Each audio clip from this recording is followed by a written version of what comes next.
Hi everyone. In this video I'm going to show you how to separate the socks in my palindrome pattern.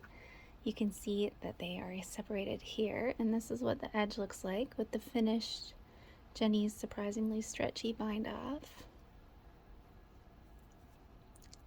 And so now I'm going to take this other pair of socks here that I haven't separated yet with an ever so slightly different heel that I will be publishing soon. And I'm going to separate this pair. So you can see on one side there's a jog, like a really obvious jog in the purl stitches, or as on the other side it's just continuous straight lines. So this jog is what you're looking for.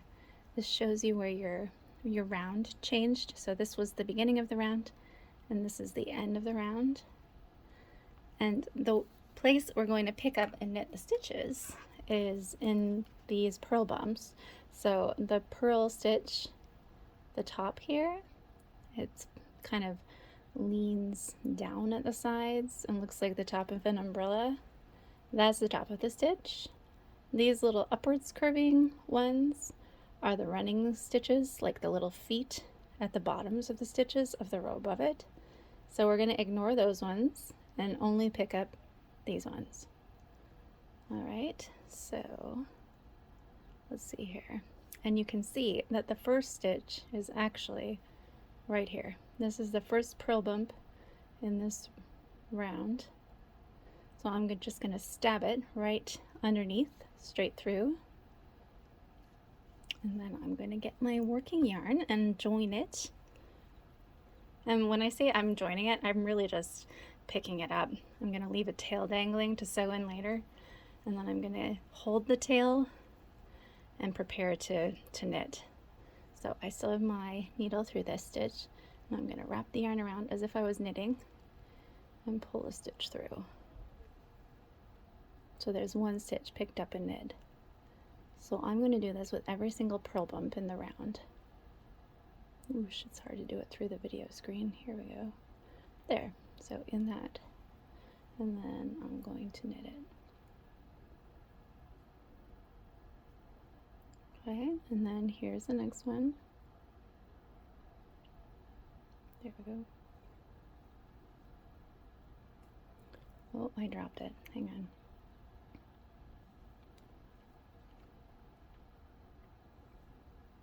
There we go.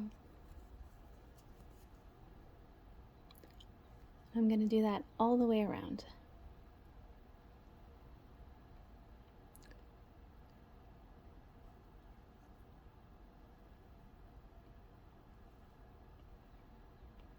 So if you're doing this and you're not used to holding the yarn in your left hand like I'm doing, and you do it with your right hand, or you're finding it awkward with just one needle, the other thing you can do is you can take your left needle, grab the stitch with it, and then you can knit it with both needles as if you're knitting normally, because it is normal knitting. Just feels weird because you don't have the stitches on the needles all loaded up before you start. You load them one at a time as you go. Oh, sorry, that's hard to see. Okay. There we go. So it doesn't matter which hand you hold the yarn in, as long as you keep enough tension on it so that you can pull your stitch through without having it fall off the needle.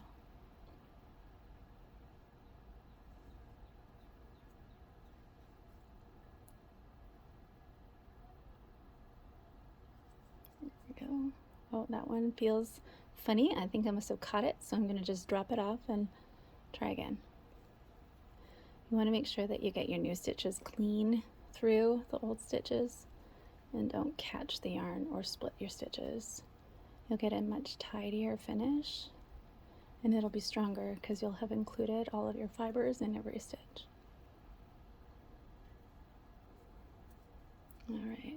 So I am basically going to do this in all 64 stitches. I knit the size that had 64 stitches in it. So there should be 64 purl bumps for me to do this to, all the way around the sock. I'm just going to keep on going around the whole outer perimeter of the sock.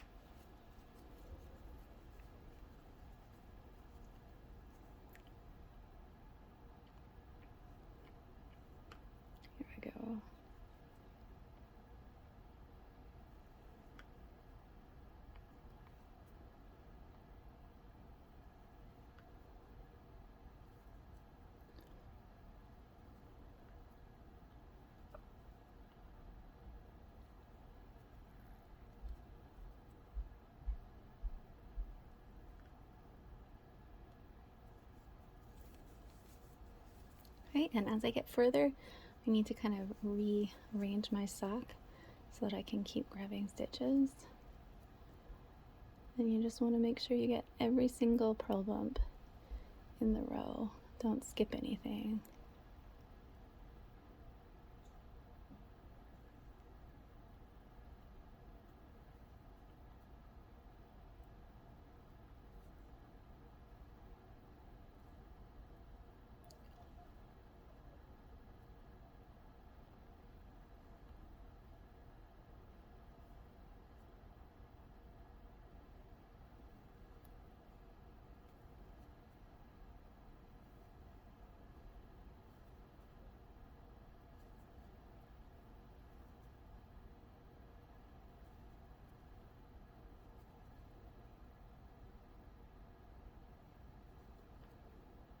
I'm just going to keep knitting here. I'm going to do the whole round, but if you're getting bored, you can always skip ahead to the next part where I'm going to show you how to start to bind off.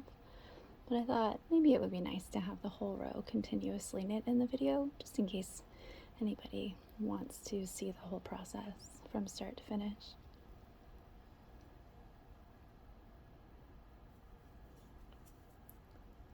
Okay, so you can see I just had to rearrange my sock a little bit more, get myself some more stitches in place. So I'm knitting this on a magic loop, like a long circular needle. It's 32 inches long, and I actually just grabbed the first free, somewhat small needle that I found. I think this needle is actually a little bigger than the one I knit the socks on, so my cast off is going to be a little bit looser, but I don't really mind because you want the tops of your socks to be really stretchy and loose. Well, not loose, but definitely not tight. So I don't think it's really going to hurt anything if the stitches are a little bit bigger. Might look a little more ruffly, but I find that the Jeny's surprisingly stretchy bind off. It has such a nice stretch to it and springiness, and it kind of does look a little bit ruffly because it looks like ribbing. So I don't think having them be slightly bigger will be a big problem. And if it is, I just won't do it on my next pair of socks. Okay, so I think I'm getting to about the halfway point here.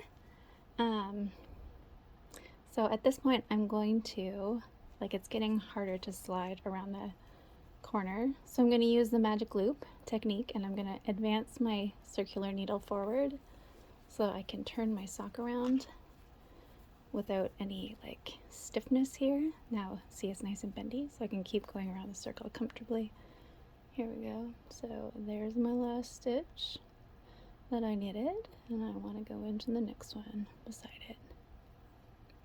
And I'll start on the second half or so. It doesn't have to be the exact halfway mark because I'm really just going to pick up a knit and then I'm going to bind them all off immediately, so it doesn't really matter if I have them divided perfectly evenly.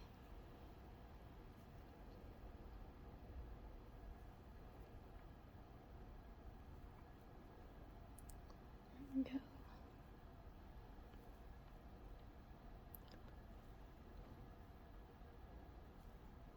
So you can see I'm kind of pinching on either side of the purl ridge there, and what that does is it actually helps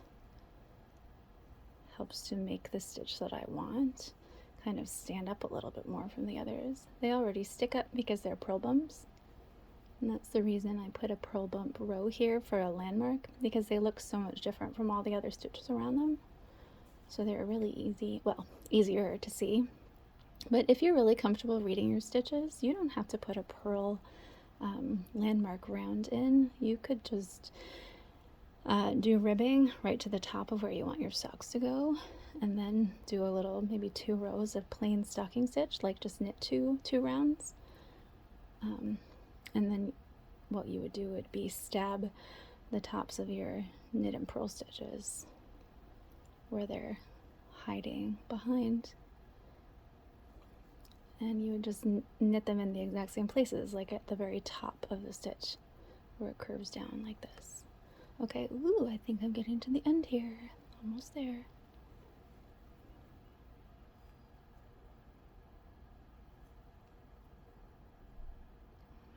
all the way through. There we go.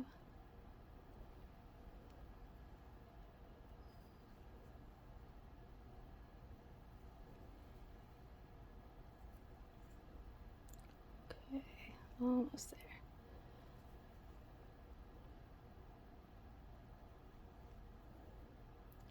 Okay, so I want to get to the very last purl bump in this round.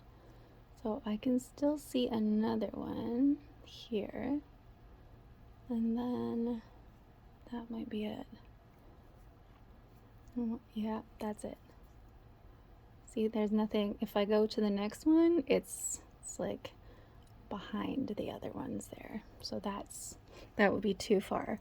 The best way to double check is to stop and to count all your stitches.